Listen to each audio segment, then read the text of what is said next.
What's going on everyone? Today I want to show you my Pokemon video game collection. It is currently a work in progress, so there are still some games which I still don't have, but little by little I'm collecting them all, just like Pokemon, catching them all, collecting them all. Anyways, I do have transparent protective cases for many of the games, so they can be well more protected from scratches and all sorts of damage. So yeah, anyways, starting off with the first Pokemon games, we have Generation 1. These games take place in the Kanto region. We have Pokemon Red, released in February of 1996, Pokemon Blue, which got released in October 1996, and lastly Pokemon Yellow, the special Pikachu edition, which is the deluxe version of this generation and was first released in September 1998.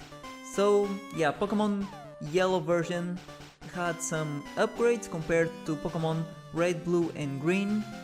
For instance, Pikachu is your starter Pokemon and it will follow you throughout the game, and the story is a lot more similar with the Pokemon, the series on television. I'm currently missing Pokemon Green, which is a Japan exclusive version. If I ever get the opportunity to visit Japan someday, I'll definitely try and find a Pokemon Green cartridge, hopefully complete in box.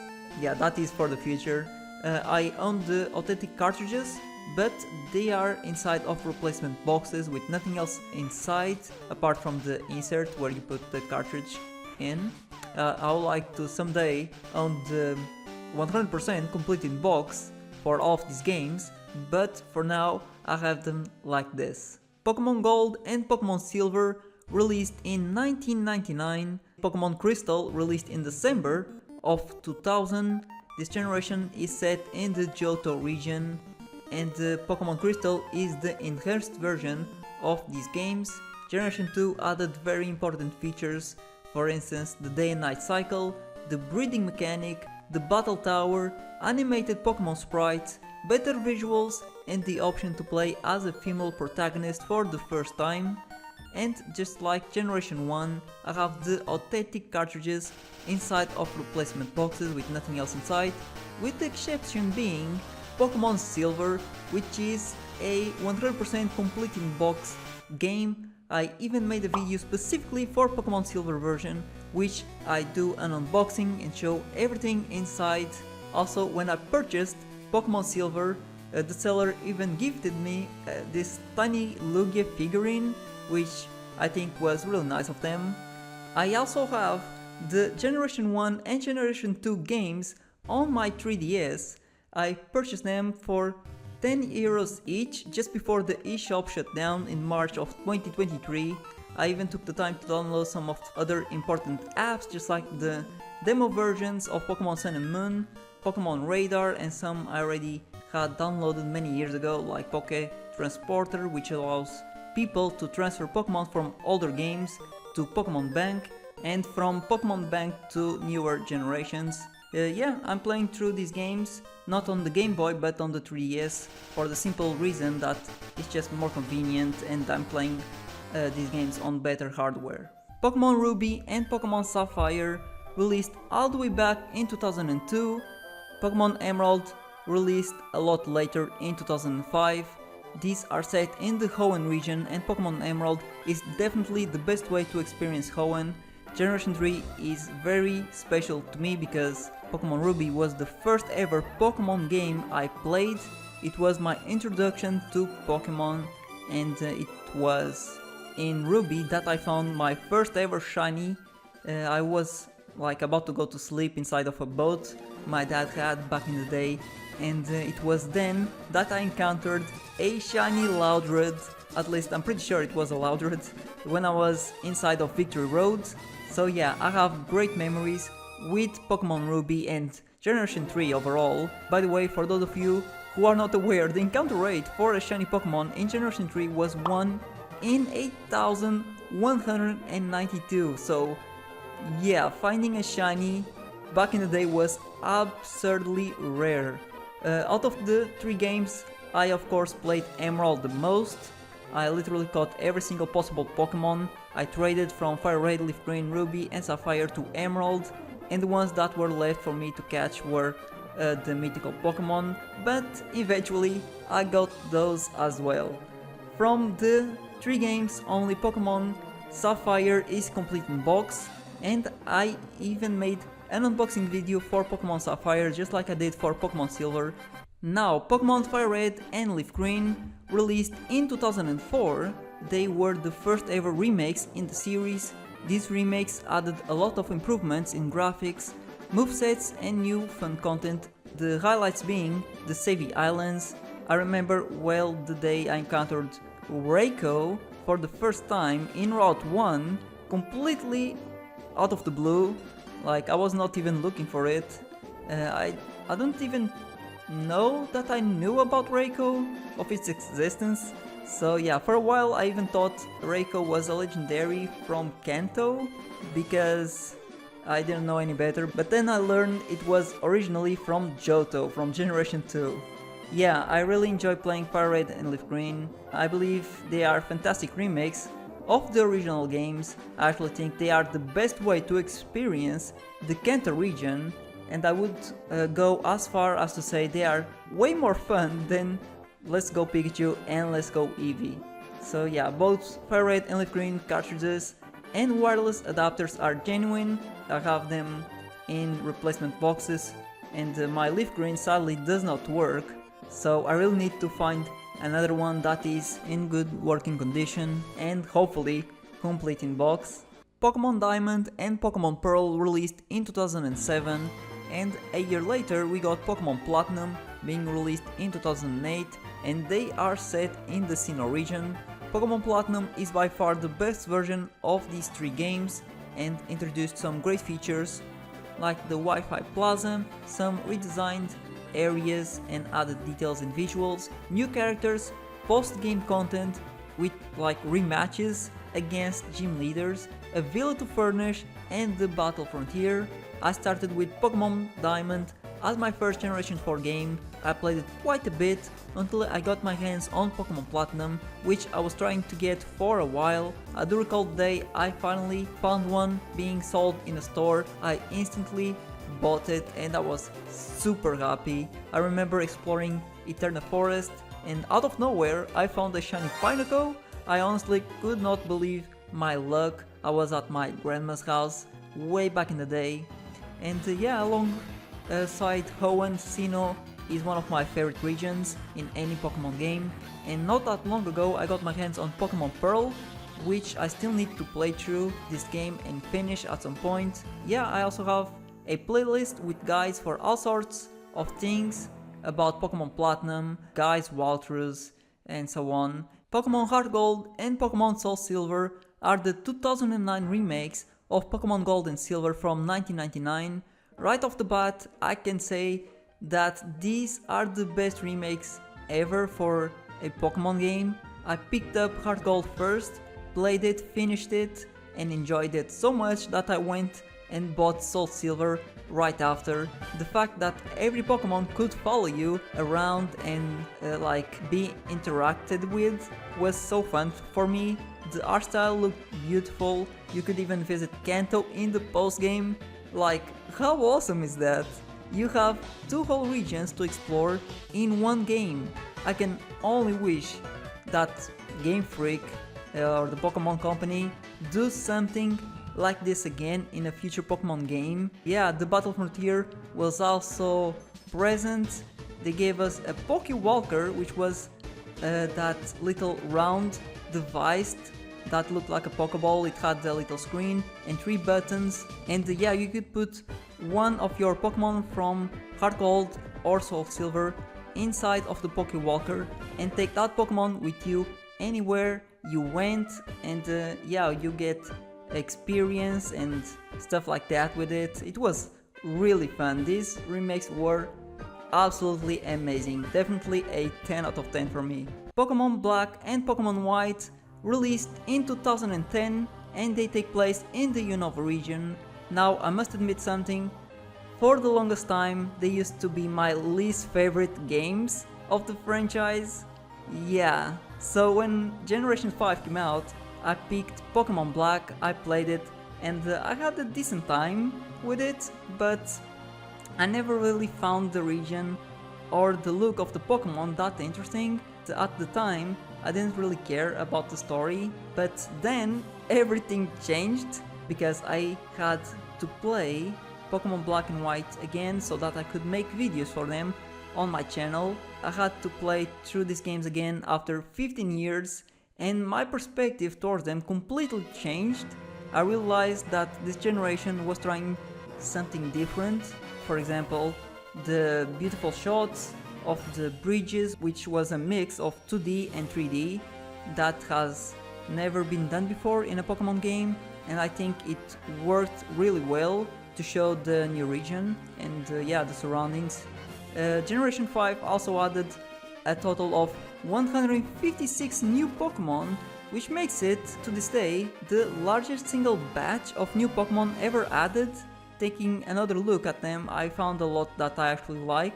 Ranunculus and Rashurus, Hydreigon, like there is quite a few that are really good in terms of design and I actually enjoy. Yeah, these games also introduced triple battles, rotation battles, as well as seasonal cycles that changed the environment around you. Yeah, the first I played through these games I didn't know what I was missing, but now I have a lot more appreciation for Pokemon Black and White, and I actually enjoy them quite a lot. Pokemon Black 2 and Pokemon White 2 released in 2012. They are sequels to Pokemon Black and White, happening 2 years after the events of the originals. Something that I like about these sequels is that it introduced the Pokemon World Tournament, where you can challenge famous trainers, gym leaders, and even Elite Four from previous games, which I find really cool. I'm looking forward to replay these games and make videos for them at some point in the future. Pokemon X and Pokemon Y released in 2013 and are set in the Kalos region. These were the first main series Pokemon games to utilize full 3D graphics. The Pokemon changed from sprites to actual 3D models, which I personally didn't like that much. To me, they lost some of their character.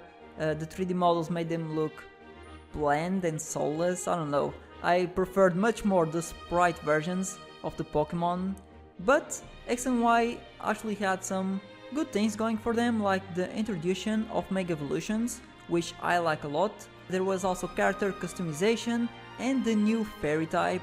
So yeah, apart from the change to full 3D, I think these games were a solid generation with good features which are still relevant to this day. And going back to Mega Evolutions, I'm really hoping to see many new Megas in Pokemon Legends EA, which should be releasing later this year. So yeah, hopefully there are a lot of new ones and hopefully they look amazing. Pokemon Omega Ruby and Alpha Sapphire released in 2014.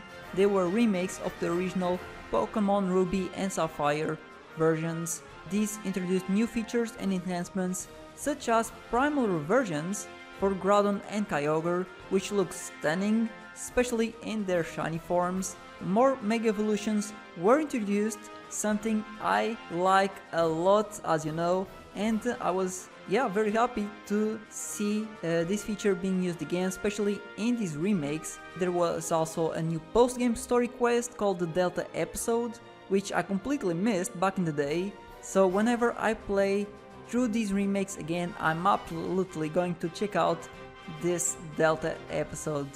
And yeah, when I bought Omega Ruby back in the day, they gifted me 2 sets of stickers. I don't even know if I was supposed to receive 2 of them, but yeah, I got them and I never ended up opening them. They are still inside of the plastic. Pokemon Sun and Pokemon Moon released in 2016. These games take place in the Alola region, based on Hawaii. In Alola there are no gyms, instead we have island trials, where we must do a variety of quests and at the end we defeat the totem Pokemon and the kahuna of the island, I'm pretty sure. Of course, there were new Pokemon. There was the Ultra Beasts, which were supposed to be like Pokemon from another dimension. HMs were not a thing in these games, and we also got regional forms of Pokemon from previous generations, which is a trend that we continued to see in later games. We can't forget about the Z moves, which I think was a not so good gimmick, at least when compared to Mega Evolutions, which is so much cooler. Overall, these were pretty decent experiences. They were different from previous games and brought new features, although not as fun or relevant as previous generations, at least in my opinion. Pokémon Ultra Sun and Pokémon Ultra Moon released a year later in late 2017, and as you can tell, they are sequels to Pokémon Sun and Moon. These introduced enhancements and changes, including new activities like Mantine Surf, Ultra Warp Rides, new Z moves, and a revamped Rotom Pokédex. There's not much else I personally can say about these games. I didn't play them that much. I think they were just fine, and if any of you enjoyed Sun and Moon, then you will probably enjoy playing through Pokemon Ultra Sun and Ultra Moon as well, because they are just more of the same, just a bit better and with a few new things here and there. Now we arrive at Pokemon Let's Go Pikachu and Pokemon Let's Go Eevee, which were released in November 2018. These were the first Pokemon games released on the Nintendo Switch, which was a new Nintendo console from 2017. And yeah, Let's Go Pikachu and Let's Go Eevee, unlike FireRed and LeafGreen, weren't remakes of Generation 1, but more like a reimagined version of the story. A notable feature was a unique catching mechanic, where you had to use your Joy-Cons to throw a Pokeball, and you could actually see Pokemon in the overworld. That is how you encounter them. They were like visible, and there was not much else, because the save islands were not implemented in these games. But for like a first time experience for Pokemon, I think they are just fine. There was also the Pokeball Plus, which was pretty much a worst Switch controller in the shape of a traditional Pokeball and was priced at 50 euros. Now, the main reason people bought this device was not because it was like a little Pokeball controller, but for the fact that it had a Mew inside.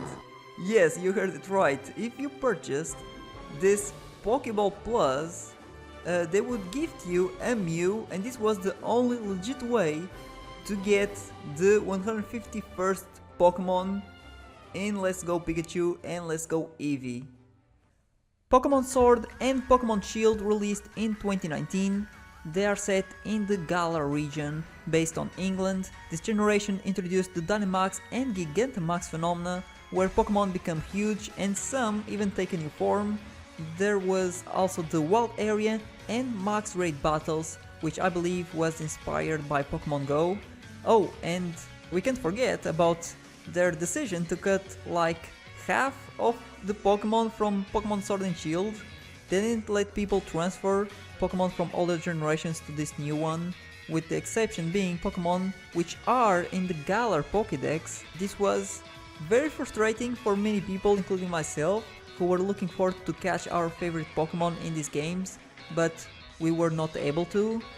Don't get me wrong, there were a few good things about Sword and Shield, but there was also a lot bad ones. As I mentioned, the removal of a lot of Pokemon, subpar visuals when compared to other Nintendo games from that time, reused assets and animations from X and Y, which were released many years before, and even with all of the feedback from the community, they still didn't go back on their decision for removing so many Pokemon.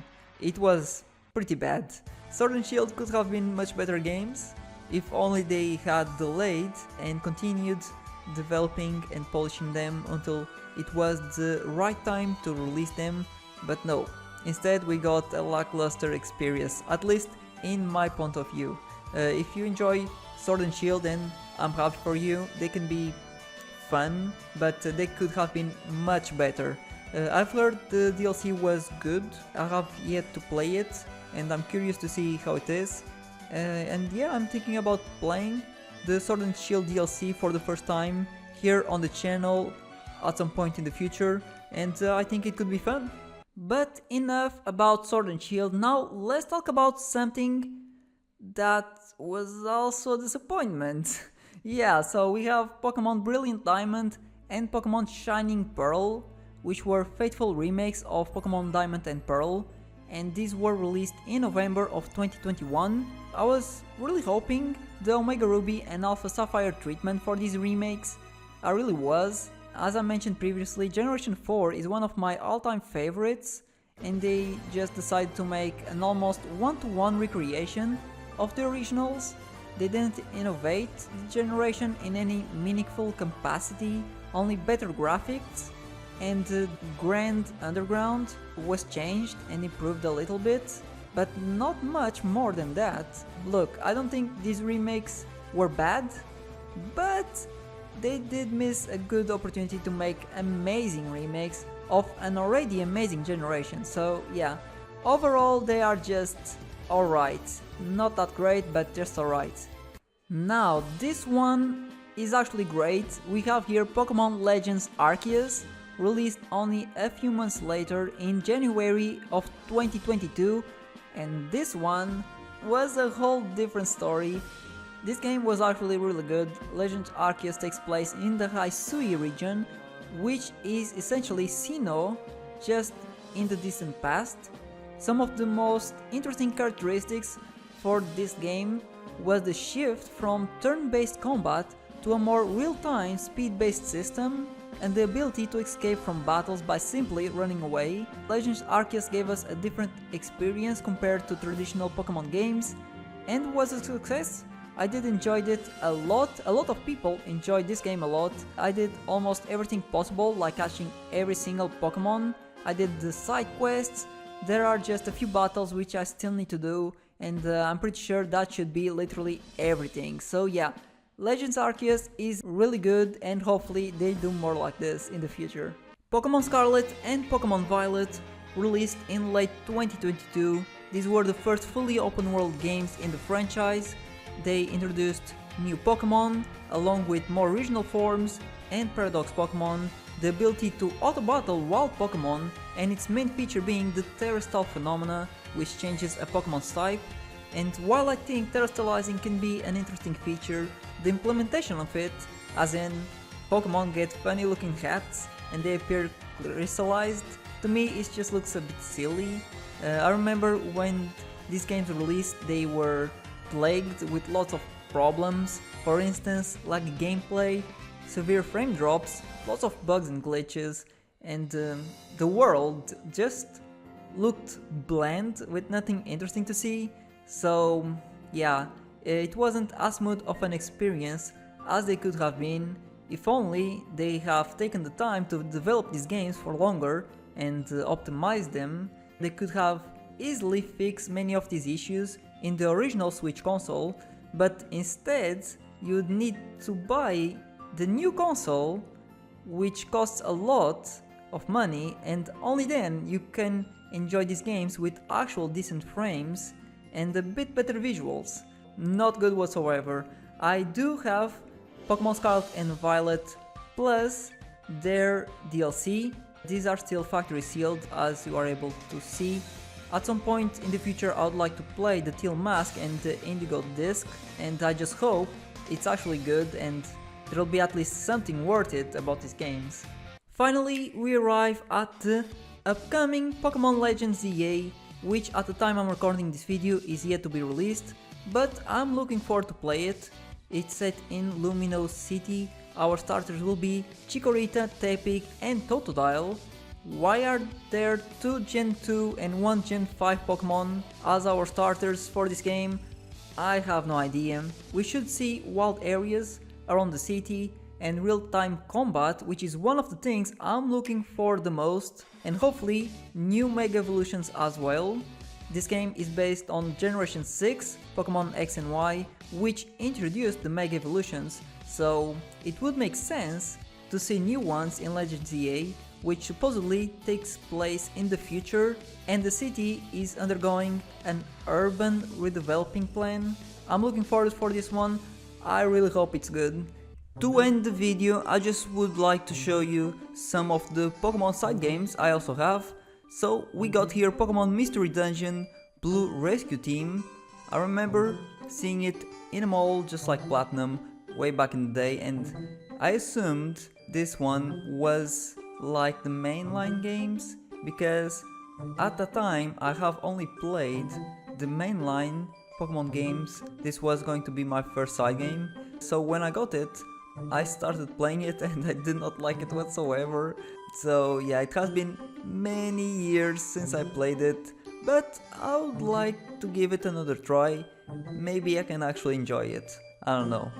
And for the very last ones, we got Detective Pikachu Returns, which is still factory sealed. We have Pokemon Snap, Pokemon Mystery Dungeon Rescue Team, and Pokémon Tournament, and I've never played any of these games yet. Some are open because I got them second hand. Again, at some point I would like to play them for the first time. I believe I'm actually going to enjoy some of these side games like Pokemon Snap. It looks fun from what I've seen in the trailer when it got released years ago. So yeah, that is it everyone. This is my current Pokemon video game collection and my stories and opinions about each one of them. I hope you all enjoyed watching. If you did, like and subscribe, and I'll catch you in the next one.